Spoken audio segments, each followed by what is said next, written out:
Olá, você da TV Abrate, aqui é André Guimarães, mais uma vez com você falando sobre Eneagrama. Hoje, mais precisamente, eu vou falar sobre os centros de inteligência. Então, a gente escuta muito falar aí sobre inteligência racional, que a gente também chama de cognitiva, né? Que durante muito tempo, inclusive, foi utilizada como uma medida para saber se você seria uma pessoa de sucesso ou não. Então, eles utilizavam o QI, o coeficiente de inteligência, para medir a capacidade cognitiva das pessoas e começava a determinar, fulano é mais inteligente, fulano é menos inteligente. Tinham escolas, inclusive, que organizavam os alunos nos Estados Unidos daqueles que tinham maior QI na frente para os que tinham menos QI atrás. E aí, durante muito tempo, eles foram percebendo que pessoas que tinham esse QI tão elevado nem sempre eram as pessoas que tinham mais dinheiro, posições mais estratégicas ou mais bem-sucedidas. Foi quando descobriram a importância da inteligência emocional, coeficiente de emoção, né, coeficiente emocional, que trata como eu lido com minhas emoções, como eu gerencio elas, como eu utilizo elas de forma positiva na minha vida. Ok, isso aí meio que todo mundo já sabe. O que o Eneagrama diz? O Eneagrama ele diz o seguinte, que nós temos uma inteligência racional cognitiva, que nós temos uma inteligência emocional, que lida com essas emoções, mas nós também temos uma inteligência visceral. E aí esse nome vem exatamente por entender que essa inteligência tem a sua localização no nosso corpo na região das vísceras. Tem alguns livros até que falam, né, que o intestino é o segundo cérebro. Então você pode dar uma olhada sobre isso depois com calma. Pesquisa na internet, intestino, né, segundo cérebro. E o mais importante é a gente entender que esse centro visceral, ele é a região responsável pelos nossos instintos, impulsos, pela raiva, pela capacidade de ação. Se você é um terapeuta que trabalha com reiki, que entende de chakras, vai entender inclusive que alguns chakras que estão realizados nessa parte vão ter a ver com a questão mesmo da realização, né, da concretização das coisas na vida. Para provar como está tudo entrelaçado. E aí o que acontece? Nós temos esses três centros, mas um deles a gente utiliza com mais frequência, com a predominância.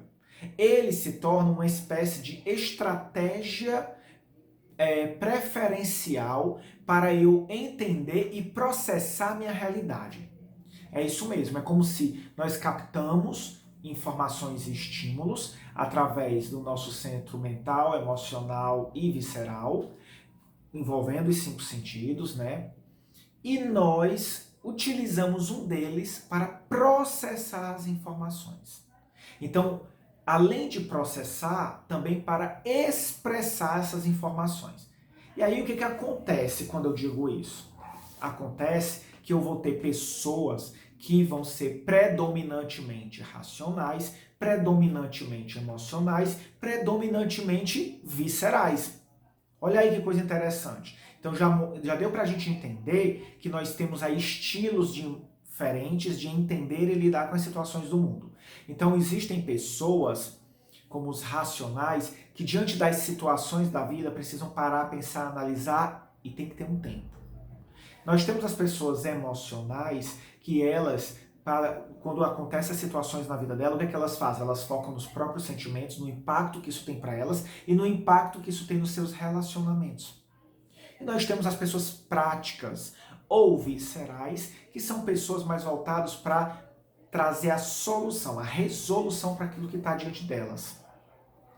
Então, eu vou explicar um pouco mais a fundo hoje a questão das pessoas que têm o centro racional como predominante. E aí você vai entender nos próximos vídeos como é também ser uma pessoa mais emocional e uma pessoa mais visceral. Então se liga aí para a gente entender um pouco do que é ser racional. Pode ser que você conheça alguém que é desse jeito, pode ser que seja seu filho, seu marido, e facilite você lidar com essas pessoas. Então, uma pessoa racional, ela é aquela pessoa que normalmente tem o foco, que utiliza a capacidade do centro racional para entender e processar a realidade. O que acontece? Então ela começa a se tornar uma pessoa mais observadora, uma pessoa mais analítica, uma pessoa que costuma olhar para as situações buscando uma lógica, uma interpretação, uma conexão, uma sistematização da realidade para que o meio que ela utiliza, que é o centro racional, consiga tirar uma conclusão daquilo. As pessoas racionais, elas só conseguem tomar atitude ou se posicionar quando elas, antes de tudo, concluíram algo sobre aquilo. É por isso que, diante de situações novas da vida, elas tendem a paralisar ou pedir um tempo para pensar. Calma, preciso de um tempo para pensar. E se você pressiona uma pessoa racional a tomar uma atitude, uma decisão, provavelmente a resposta dela vai ser não.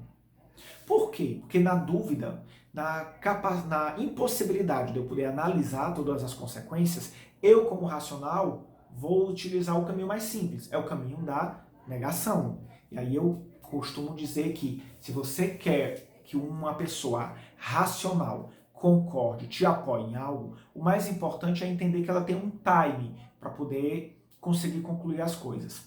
Então, se eu estou no ambiente de trabalho, e eu quero me comunicar melhor com essas pessoas, e eu quero dar um feedback para essas pessoas que são mais analíticas, mais observadoras, mas e muitas vezes introvertidas, não é necessariamente a introversão uma característica de quem é racional, mas a maioria dos tipos racionais são introvertidos.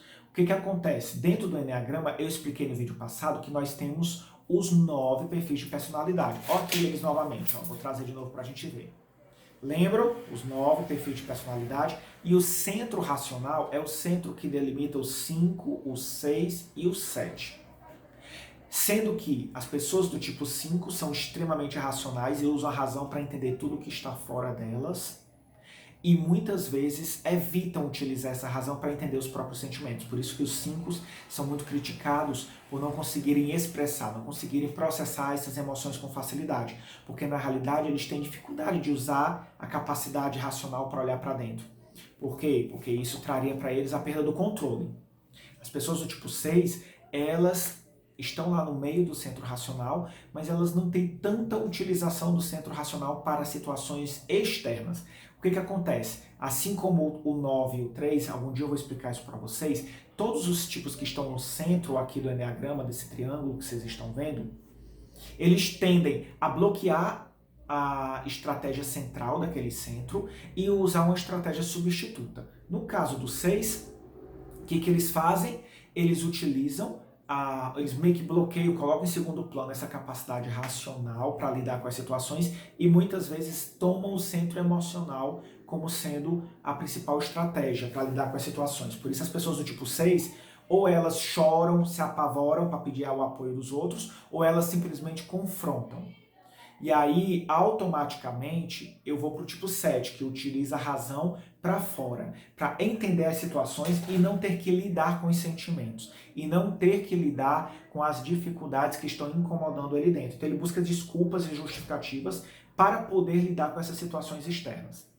Então a gente viu um pouquinho do que são os tipos racionais, e a ideia do racional é, se você vai se comunicar com ele, se você vai fazer algum feedback, uma dica que eu vou lhe dar, leve números, leve planilhas, leve dados, porque quando você leva números para um racional, ele consegue concluir algo e consegue te apoiar naquilo que tu está fazendo. Quando você vai fazer qualquer tipo de conversa delicada dentro do relacionamento amoroso, a famosa DR, que os racionais não gostam muito de entrar em contato com os sentimentos, não gostam muito dessa invasão, eles são mais retraídos. Então o que acontece? Uma dica que eu te dou é, se um racional brigou contigo, automaticamente diz para ele o seguinte, olha, eu sei que eu estou pronto para resolver e lidar com essa nossa situação, só quero dizer para você que eu estou esperando que você também tenha o seu tempo, e aí assim que você chegar a uma conclusão, você me procura que nós vamos poder conversar sobre isso. Por quê? Porque na realidade pressionar ele vai levar ao não. Então fica aí 2 dicas para lidar com pessoas racionais. Quando for o próximo vídeo, eu vou falar sobre pessoas emocionais, pessoas mais emotivas, mais voltadas para o relacionamento. E com o tempo, a gente vai entendendo mais como é que tudo isso ecoa na nossa vida. Então fica ligado, se o teu filho é mais reservado, tem mais dificuldade de externalizar os sentimentos, às vezes você mesmo critica ele como uma pessoa fria, distante, que não demonstra amor, talvez seja simplesmente o jeito dele, racional de ser. Então fica aí a dica, até o próximo vídeo.